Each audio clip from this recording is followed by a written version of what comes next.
This is a hobby author publishing presentation, where my hobby is your entertainment.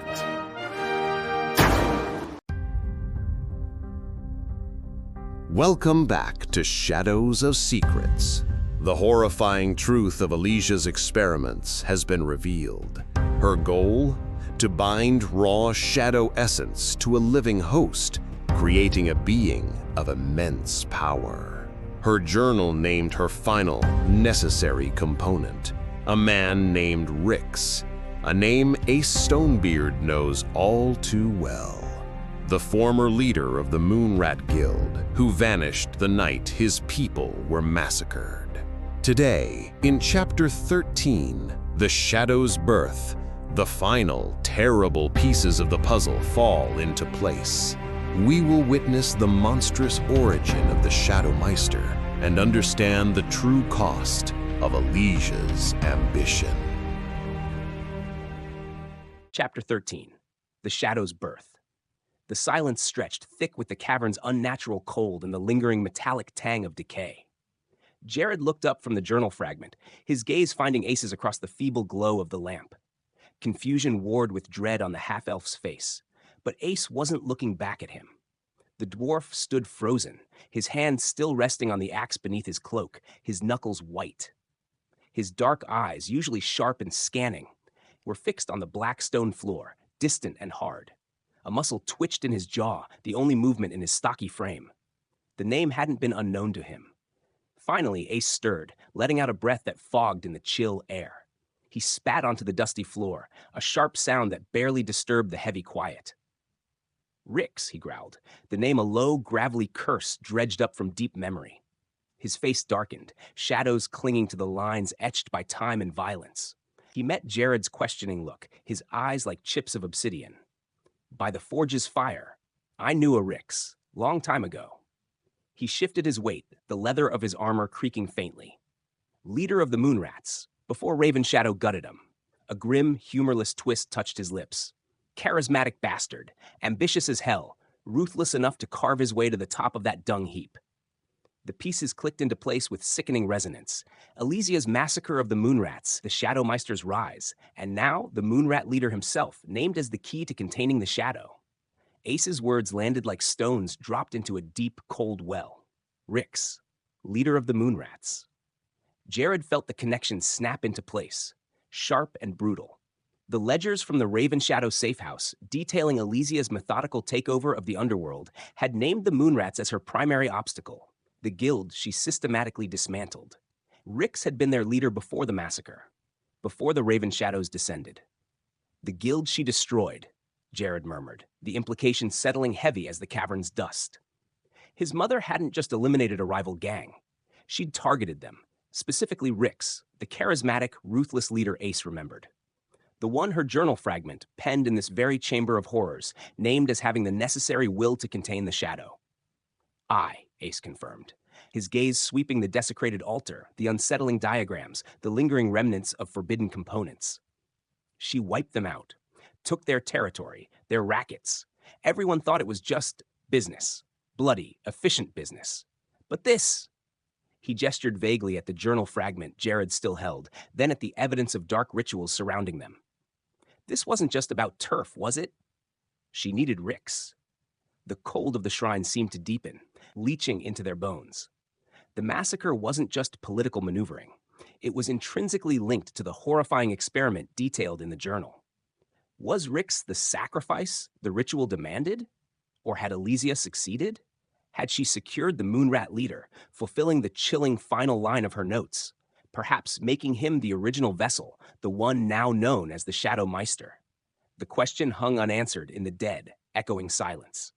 The chilling discovery propelled them out of the desecrated shrine, the oppressive energy clinging like grave dust. Retreating to a slightly wider, less actively malevolent section of the catacombs, Ace slumped onto a cold stone ledge while Jared held the lamp, its flickering light painting their faces with dancing shadows. The immediate horror of the shrine gave way to the urgent need for context. Rix, the Moonrat leader. Think back, Ace, Jared prompted, his voice low but intense, cutting through the drip, drip, drip of unseen water. The Raven Shadow Purge. You were around then. What happened to Rix? Did anyone see him fall? Ace scrubbed a grimy hand over his face, his brow furrowed in concentration, delving into memories buried under decades of grime and blood. The Raven shadows hit hard, fast, he muttered, eyes distant. Coordinated strikes across all Moonrat dens. Chaos, fire, everyone scattered. He recalled the frantic whispers that had filled the underworld in the aftermath, tales of ruthless efficiency, black-cloaked figures moving like smoke. Lots of bodies left behind. High-level lieutenants, enforcers, they made examples. He paused, searching the recesses of his memory. But Rix, he shook his head slowly. No one claimed the kill. No corpse paraded through the streets, just gone. He looked up, meeting Jared's gaze, the uncertainty stark in his eyes. Vanished in the smoke and confusion. Most assumed he fled, went deep underground, maybe skipped town with whatever stash he had left. But no one saw him die. No one saw him leave either.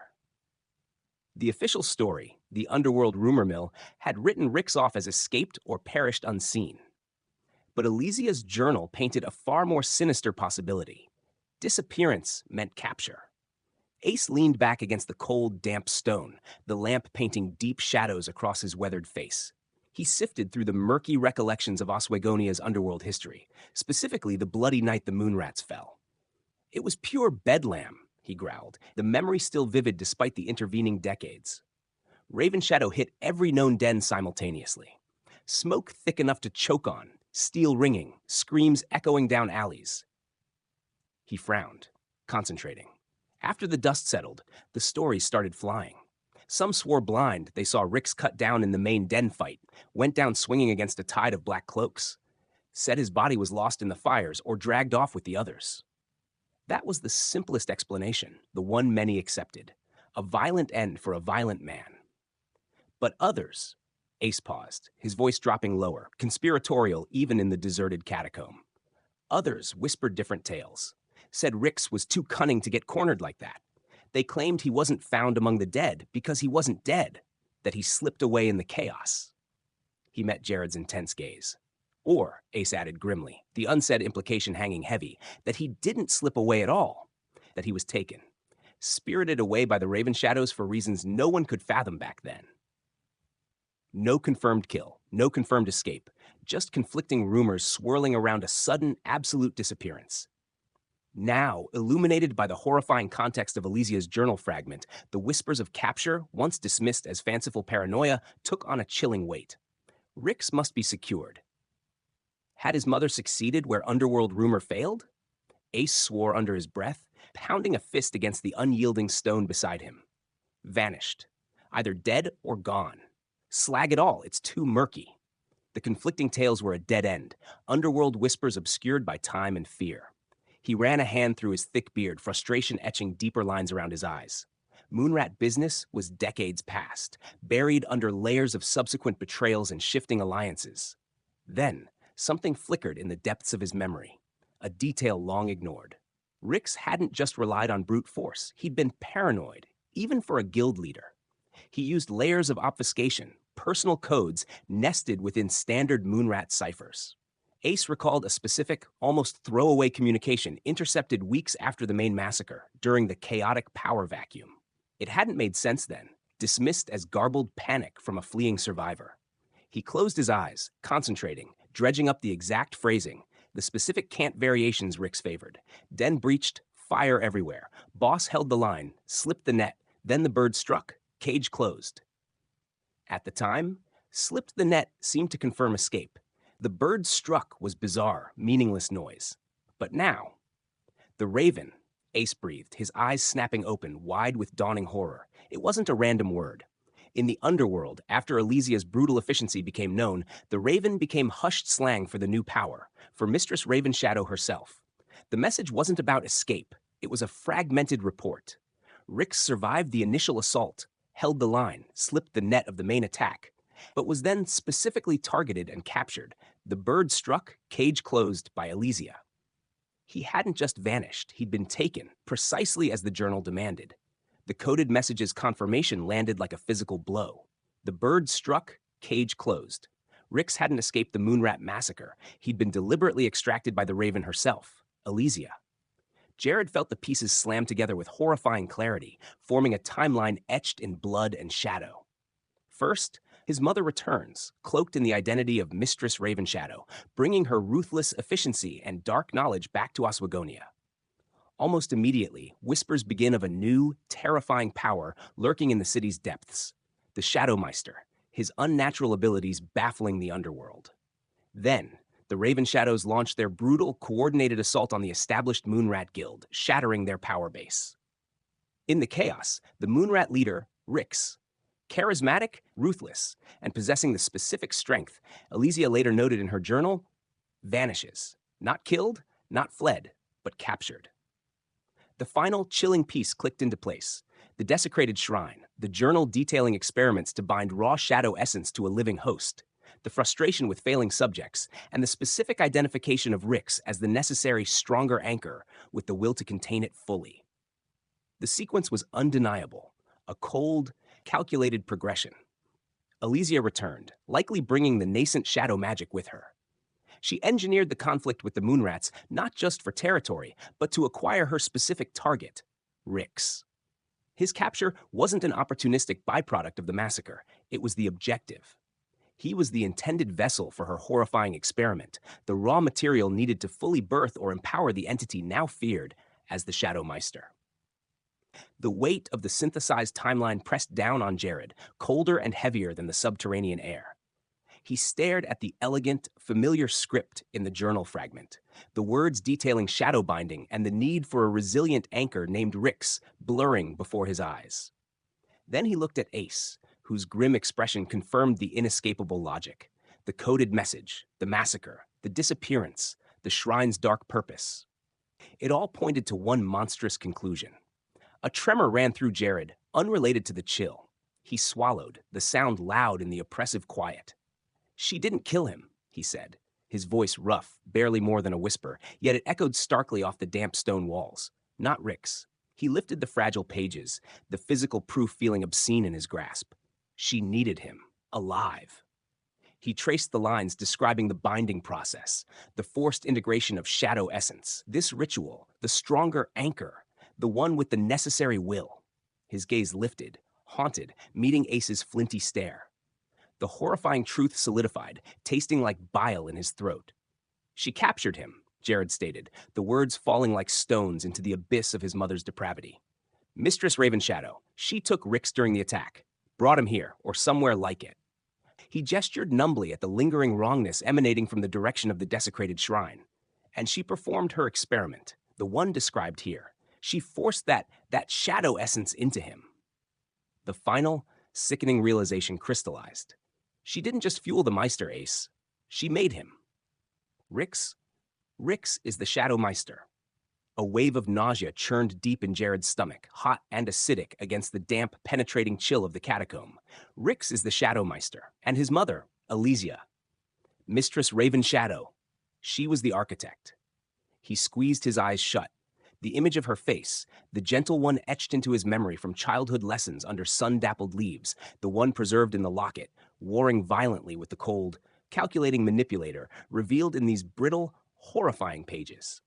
The elegant script, once a source of nostalgic comfort when he'd found the blank journal, now felt like venom beneath his fingertips. Each precise curve and meticulous line spoke not of scholarly pursuits, but of grotesque ambition, of twisting life itself into a weapon, a tool. She hadn't just defeated a rival guild leader in a struggle for power. She had captured a man, dragged him into the depths of forbidden magic, and subjected him to an abominable ritual, forcibly forging him into the very embodiment of cold dread that now haunted Oswagonia's shadows. The unnatural cold radiating from the Myster, the draining fear he inspired, it wasn't some primordial force of evil sprung from the ether. It was the residue of her magic, her experiment, her horrifying success. The faint, lingering metallic tang in the catacomb air suddenly tasted like the byproduct of her profane work. He swayed, gripping the cold, weeping stone wall for support, the world tilting sickeningly. If she was capable of conceiving and enacting such an atrocity, what dark seeds lay dormant within him? Inherited from the woman who birthed this monster? Was the potential for such profound darkness lurking beneath his own skin, waiting for the right catalyst? The fear was a physical weight crushing the air from his lungs, colder than any subterranean draft. Ace's knuckles were white where he gripped the haft of his axe, his usual cynical scowl replaced by a mask of grim revulsion. He spat again, the sound harsh in the echoing silence. Rix, that ambitious, arrogant son of a whore. Ace had crossed paths with him plenty in the old days. Turf wars, smuggling routes, betrayals sharp as a stiletto in the ribs. He'd have happily put an axe through Rix's skull himself, given half a chance, and wouldn't have lost a moment's sleep over it. That was the game. Bloody, yes, but understandable. But this was different. This wasn't just killing a rival. This was twisting something, corrupting it fundamentally, forcing shadow essence, soul binding, turning a man, even a bastard like Rix, into that thing, the Shadow Myster. It went against the grain, against the stone-deep sense of natural order. It felt profoundly wrong, like metal forged cold or stone carved against its inherent structure. Ace had seen men tortured, broken, killed in countless gruesome ways. He'd participated in his share of violence, a truth that gnawed at him still. But this transformation, this deliberate arcane violation, it turned his stomach in a way simple murder never could. It was unnatural, an abomination born not of understandable greed or hate, but of Elysia's cold, horrifying ambition playing God with forces better left untouched. Even for a ruthless bastard like Rix, Ace felt a flicker of something akin to horrified pity. No one deserved to be unmade and remade like that. The sickening realization settled between them, heavy and foul as the air in the desecrated shrine. Rix was the Shadow Myster, forged in the crucible of Elysia's dark ritual. Bound, Jared breathed, the word catching in his throat. He looked again at the journal's description of the process, the need for a stronger anchor, the binding of shadow essence. The ritual didn't just give him power, it bound him to it, and maybe to her. Ace nodded slowly, his eyes narrowing, the initial shock already shifting towards tactical assessment. Aye, he ain't just some sorcerer who tapped into a dark wellspring. He's manufactured. The dwarf spat the word like a curse, built piece by horrifying piece using her methods, her magic. He ran a thumb along the edge of his axe blade, means his power, as terrifying as it is, might not be entirely his own. It follows her design. The implication was stark. The Shadow Myster, Oswagonia's boogeyman, might be immensely powerful, a living conduit for raw shadow energy, but he was fundamentally an artifact of Elysia's creation. He wasn't born of shadow. He was infected with it, shaped by it according to her will. If she made him, Ace continued, his voice a low rumble, maybe she controls him. Maybe the strings she used to tie that power into him are still attached. A flicker of grim hope ignited in the despair. The Myster's origin wasn't just a horrifying revelation, it was a potential vulnerability. If his power stemmed directly from Elysia's binding ritual, perhaps disrupting that connection, finding the flaws in her arcane construction, was the key to unmaking the monster she had created. But why? Jared asked, the question raw against the oppressive silence. He pushed himself away from the damp wall, pacing restlessly in the cramped space, the lamplight throwing his elongated shadow against the ancient stones. Why turn Rix into that? Why not just kill him like the rest? The sheer effort involved, the arcane complexity, the inherent risk hinted at in the journal, it seemed excessive for mere elimination. Ace grunted, tapping a thoughtful rhythm on his axe haft. Control, he offered, the word blunt. Kill a man, he's gone. Turn him into your pet monster, bound by magic he can't break? He's yours forever. Rix was ambitious, aye, but maybe she figured she could twist that ambition, point it where she wanted. A loyal attack dog with teeth sharper than any blade. Jared considered it. His mother, the manipulator described in the Raven Shadow scrolls, would appreciate such absolute control. Or maybe revenge, he mused, thinking of the brutal efficiency of the Moonrat massacre. A fate worse than death for the leader who stood against her. Could be, Ace conceded. But the journal, it talks about needing his will. Sounds like she saw something specific in him, something necessary for the ritual itself. He scratched his beard. Maybe she planned to harness that ruthlessness, thought it made him a better container for the shadow. A darker thought occurred to Jared, remembering the lines about incomplete binding, the vessel resisting. Or what if it wasn't entirely planned? He whispered. What if the Myster is the result, but not the one she fully intended? An experiment that succeeded too well, or went sideways? Powerful, yes, but maybe unstable? maybe not entirely under her thumb?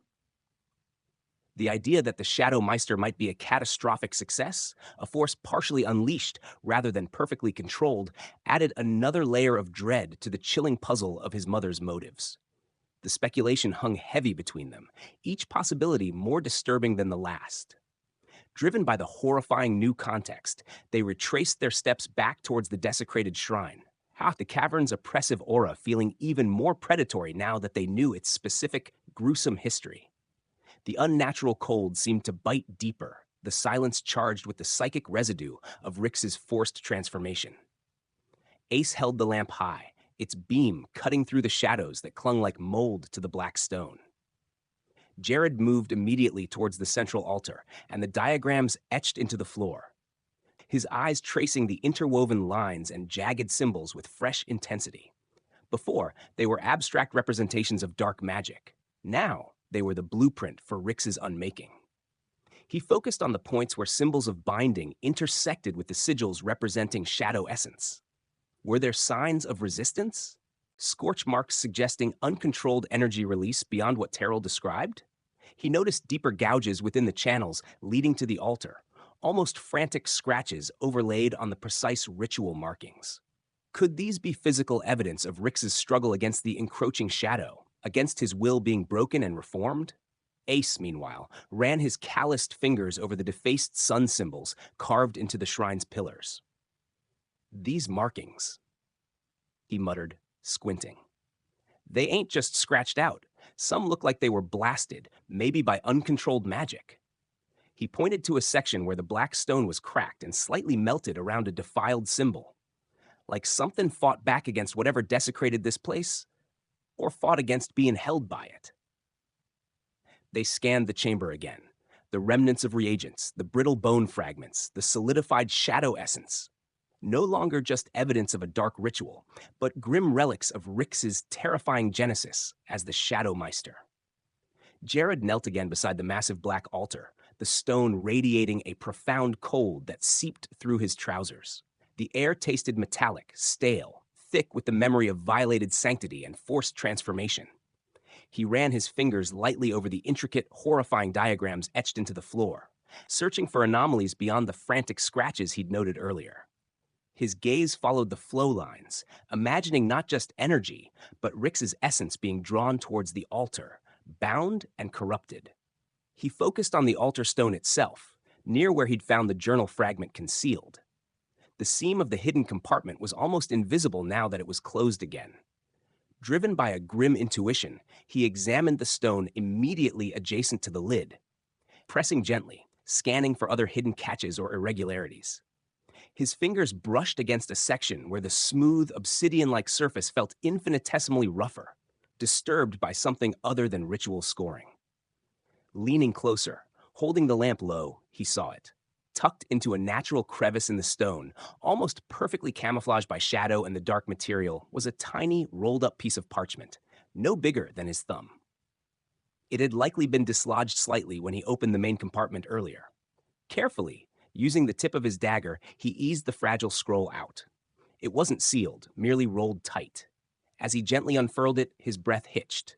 It wasn't text. It was a sketch, rendered with the same precise, elegant lines characteristic of his mother's hand.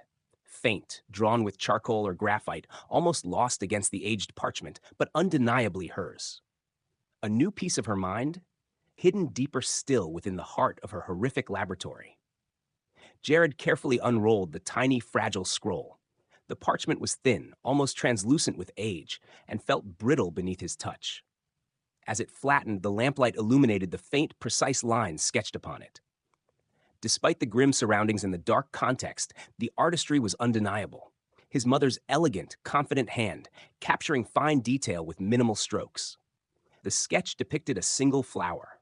It possessed a delicate bell-shaped bloom with multiple overlapping petals that seemed almost luminous even in the monochrome charcoal rendering. Thin, graceful leaves grew sparsely along a slender stem. It was instantly familiar to Jared, evoking a sharp pang of memory that contrasted violently with the cold dread of the catacomb.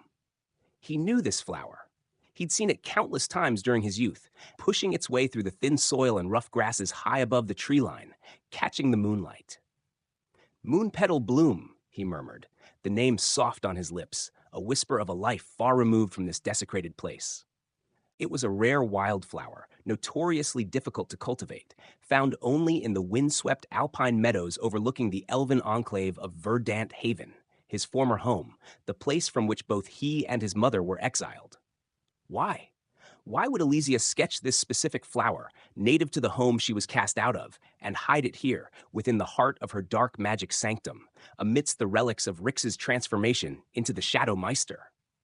The incongruity was jarring, a fragile bloom depicted amidst unimaginable darkness. The image of the moon petal bloom, rendered with such delicate precision on the fragile scroll, struck Jared with the force of a physical blow. A sharp, involuntary gasp escaped him, cutting through the cavern's oppressive silence. It wasn't just a flower, it was the flower. Memories, vivid and startlingly clear, flooded his mind, momentarily pushing back the cold dread. He saw his mother, younger, softer, sitting by the window in their small home in Verdant Haven, sunlight catching the strands of her hair as she carefully arranged these exact same silvery blooms between the pages of worn, leather-bound books. He could almost smell the faint, dry scent of pressed petals mingled with old parchment and ink. Why this? Why here? In this place of profound darkness, amidst the chilling evidence of her monstrous deeds, the binding rituals, the creation of the Shadow Myster, why leave a sketch of a moon petal bloom? A fragile symbol of their lost home, a relic tied to moments of quiet intimacy, tucked away like a secret within the heart of her horrific laboratory. The stark incongruity twisted inside him. It felt deliberate, not random, not a forgotten keepsake. This specific flower, linked to their shared past, felt like a breadcrumb dropped into the abyss, a message whispered across decades of darkness. Was it a sign of lingering sentiment? A coded clue leading back to Verdant Haven? Or another layer of manipulation, a cruel reminder of the life she'd abandoned, designed specifically to unsettle him should he ever uncover this place? The fragile beauty of the sketch, juxtaposed against the brutal reality of the shrine, left him reeling, unsure if he'd found a key or merely another turn in his mother's terrifying maze. As Jared stared at the delicate rendering of the moon petal bloom, struggling to reconcile the memory it evoked with the horrifying reality of the desecrated shrine, his eyes caught something else on the tiny, fragile scroll. Below the sketch, almost merging with the lower edge of the parchment, was a line of text. It was written in the same minuscule, precise script as the journal fragment, undeniably his mother's hand. He held the scroll closer to the flickering lamplight, his heart pounding a frantic rhythm against his ribs. The words were few, penned with an unnerving clarity that belied the surrounding darkness. To guide the lost sun when the stars align. Jared's breath caught in his throat. Lost sun. It couldn't be clearer. This wasn't just a memento. It was an explicit message, left specifically for him, hidden within the very heart of her monstrous works. The innocent flower, a symbol of their shared past in Verdant Haven, was now tied to some future event, some celestial alignment, meant to serve as a guide. A guide to what? And why leave it here, in this pit of corruption, amidst the evidence that she had created the Shadow Myster? Was it a path to redemption? A key to understanding her? Or a lure into an even deeper, more personal trap laid years in advance by the master manipulator who was his mother? The cryptic promise offered no comfort, only a chilling sense of predetermined destiny and profound unease. The words on the fragile scroll seemed to sear themselves into Jared's mind, to guide the lost son, him. A cold dread, deeper than the catacomb's chill, snaked around his heart. This wasn't an accidental discovery, a forgotten relic of a past life. It was deliberate, planted, waiting. The safe house, the locket, the coded messages, the journal fragment revealing her darkest secrets, and now this? It formed an undeniable pattern. A trail. She knew. She had anticipated this moment, perhaps years, even decades in advance. She knew his skills as a ranger would lead him here, knew his longing for answers about her past would drive him relentlessly forward. She wasn't just a figure from his past to be uncovered. She was an active intelligence, reaching out from the shadows, manipulating him even now. This entire journey, every clue meticulously placed, every revelation calculated. He wasn't discovering her secrets. He was following a path she had laid. He felt like a puppet whose strings, held by a vanished hand, were only now becoming visible. The cryptic promise, when the stars align, hung in the air, less a guide, more a chilling premonition. She had led him to the truth about the Myster, and now she was pointing him towards Verdant Haven. But to what end? Redemption? Confrontation? Or the final act in her unfathomable, terrifying plan? The chilling certainty that his mother had orchestrated this discovery, laying a deliberate path for him through her labyrinth of darkness, settled heavily in Jared's chest.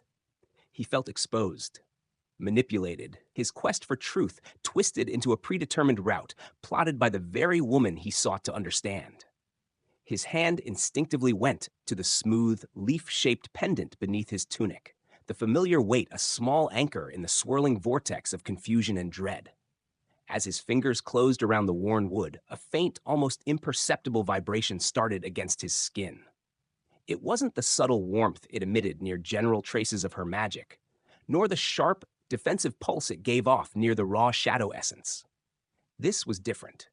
A low, resonant hum, focused and clear, resonating directly with the fragile scroll he held in his other hand, the sketch of the moon petal bloom, the cryptic note addressed to the lost sun.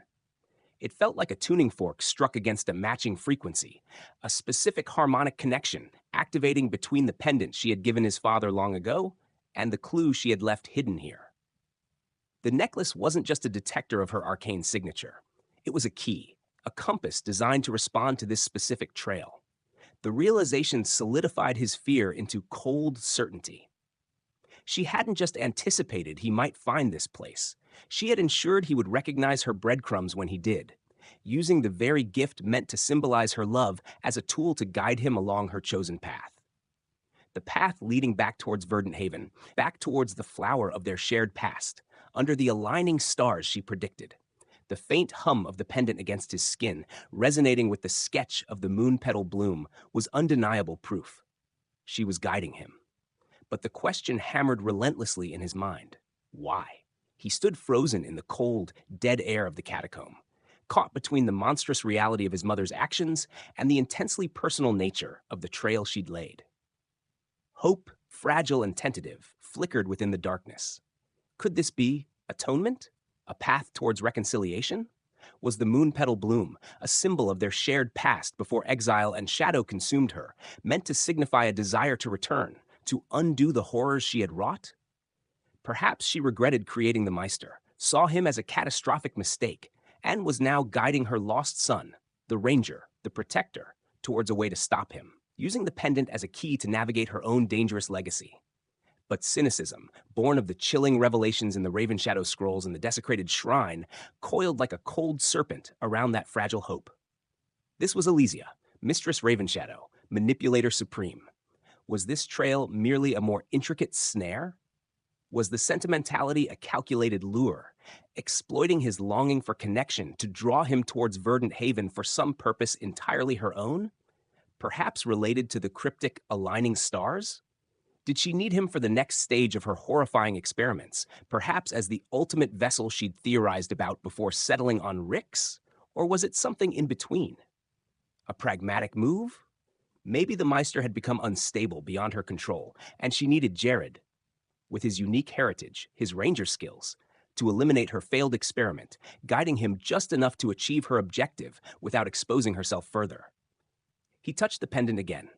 It hummed, a steady, undeniable connection, a guide. But whether it led towards understanding, absolution, or a meticulously crafted trap remained terrifyingly unclear.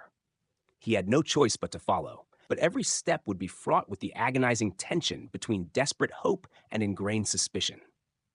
"Don't be a fool, Jared," Ace growled, his voice rough in the echoing silence. He kicked at a loose stone, his face grim in the lamplight. "Mistress Ravenshadow plays games within games. She made that thing." He jerked his head towards the direction of the city above, using Rix like clay. This flower, this note, it smells like bait. Sweet smellin', aye, but bait nonetheless. Jared didn't disagree. The pragmatic ranger in him screamed caution. Every instinct honed by years of survival warned of deception. Yet the pendant pulsed, a steady, undeniable link. The moon petal bloom, It felt like a whisper from a different life, a life before shadows consumed her. Maybe, Jared said, his voice strained, but it's the only path we have that leads directly from her. Bait or not, Ace, I have to know. We have to follow it. They locked gazes, the flickering lamp reflecting in Ace's wary eyes and Jared's tormented ones. The decision was made. They would follow the trail back towards the high meadows, towards Verdant Haven. But whether they walked towards an unlikely ally or into the master manipulator's most dangerous trap remained a terrifying unknown, hanging heavy as the grave cold air around them. The monster has a name, Rix, a man captured, tortured, and remade by the woman Jared once called Mother. The Shadow Myster isn't just a villain. He is a victim, a tragedy, a weapon forged in a crucible of forbidden magic. And the architect of it all, Elysia Revenshadow, has laid a trail for her son to find. What is her endgame? Why lead Jared to this horrifying truth? Is it a warning, a trap, or a desperate plea for help? The path forward leads back to the surface and a cryptic clue left in her own hand. Don't miss the next chapter, A Mother's Message. Subscribe if you dare to see where her trail leads.